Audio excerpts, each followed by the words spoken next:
पाठ 7 सर्वनाम। प्रेरित, यह मेरी पेंसिल है, मुझे दो। जिज्ञासा, यह मुझे भी अच्छी लग रही है, इससे हम मिलकर लिखा करेंगे।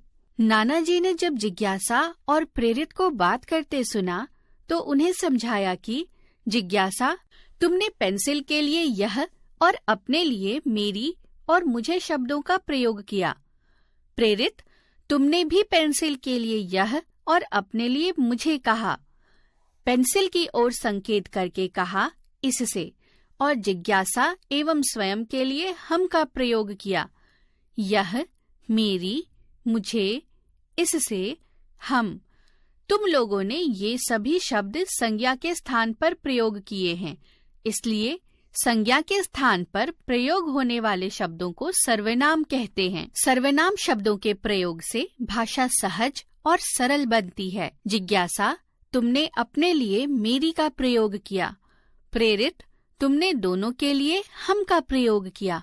इस तरह सर्वनाम के भी एक वचन और बहुवचन शब्द हैं, जैसे एक वचन, बहुवचन, मैं, हम, तू या तुम सभी, मेरा, हमारा, आप सभी, मुझे, हमें, यह, ये, वह, वे, इसे, इन्हें, उसे, उन्हें, इसका, इनका, उसका, उनका, उसने, उन्होंने।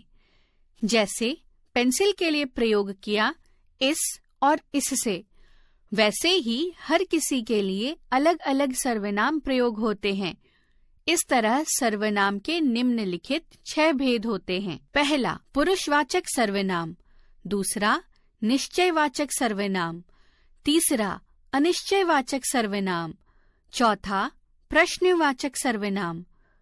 पांचवा, निजवाचक सर्वनाम। छठा, संबंधवाचक सर्वनाम। ये भी समझें, आप, ये, वे, हम, तुम शब्द बहुवचन के रूप हैं, किंतु आदर प्रकट करने के लिए इनका प्रयोग एक व्यक्ति के लिए भी होता है। पहला, पुरुषवाचक सर्वनाम। कोई भी व्यक्ति जिन सर्वनाम शब्दों का प्रयोग अपने लिए, सामने वाले के लिए या किसी अन्य व्यक्ति के लिए करता है, उन्हें पुरुषवाचक सर्वनाम कहते हैं। जैसे, मैं घर जा रहा हूँ, अपने लिए। तुम इधर आओ, सामने वाले व्यक्ति के लिए। वह विद्यालय जा रहा है, किसी अन्य व्यक्ति के लिए। इनके आधार पर पुरुषवाचक सर्वनाम के भी 3 भेद होते हैं। पहला, उत्तम पुरुषवाचक सर्वनाम। जिन सर्वनाम शब्दों को बोलने वाला अपने लिए प्रयोग करता है, उन्हें उत्तम पुरुषवाचक सर्वनाम कहते हैं। जैसे मैं, मेरा, मुझे, हम आदि। मैं विनय के साथ जा रहा हूँ, हम खेल रहे हैं। दूसरा, मध्यम पुरुषवाचक सर्वनाम। जिन सर्वनाम शब्दों को बोलने वाला सामने वाले के लिए प्रयोग करता है, उन्हें मध्यम पुरुषवाचक सर्वनाम कहते हैं। जैसे तुम, तुम्हारा, आप, आपका आदि। तुम कहाँ जा रहे हो? तुम्हारा कमरा साफ है। तीसरा, अन्य पुरुषवाचक सर्वनाम। जिन सर्वनाम शब्दों को बोलने वाला किसी तीसरे अन्य व्यक्ति के लिए प्रयोग करता है, उन्हें अन्य पुरुषवाचक सर्वनाम कहते हैं। जैसे वह, वे, उसे, उन्हें, उन्होंने, यह, ये आदि।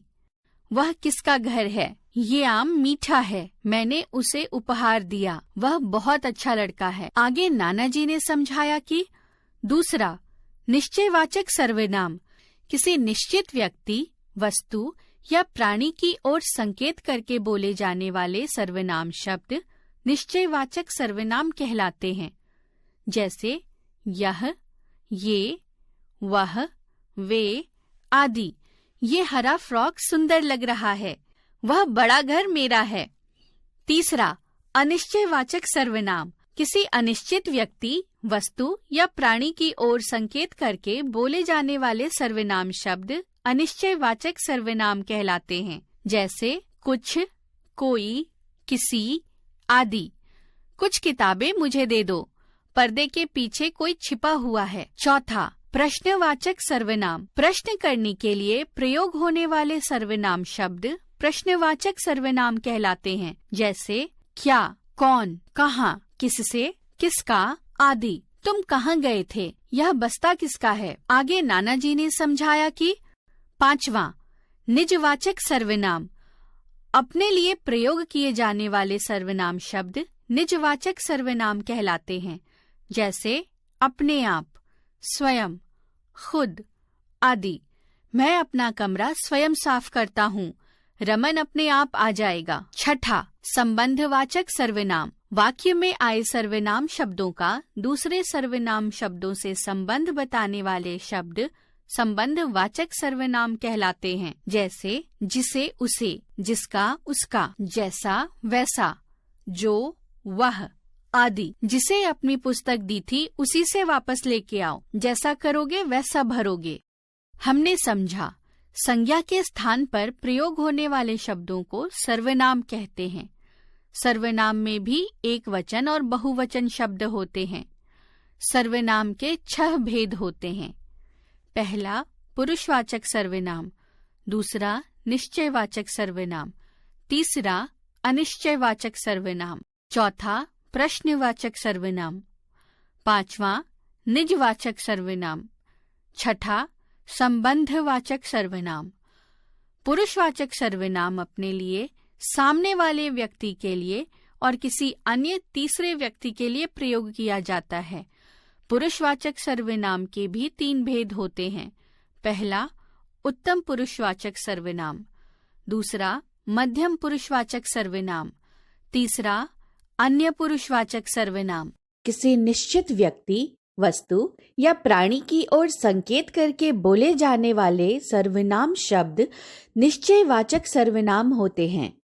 किसी अनिश्चित व्यक्ति, वस्तु या प्राणी की ओर संकेत करके बोले जाने वाले सर्वनाम शब्द अनिश्चयवाचक सर्वनाम होते हैं। प्रश्न करने के लिए प्रयोग होने वाले सर्वनाम शब्द प्रश्नवाचक सर्वनाम होते हैं। अपने लिए प्रयोग किए जाने वाले सर्वनाम शब्द निजवाचक सर्वनाम कहलाते हैं।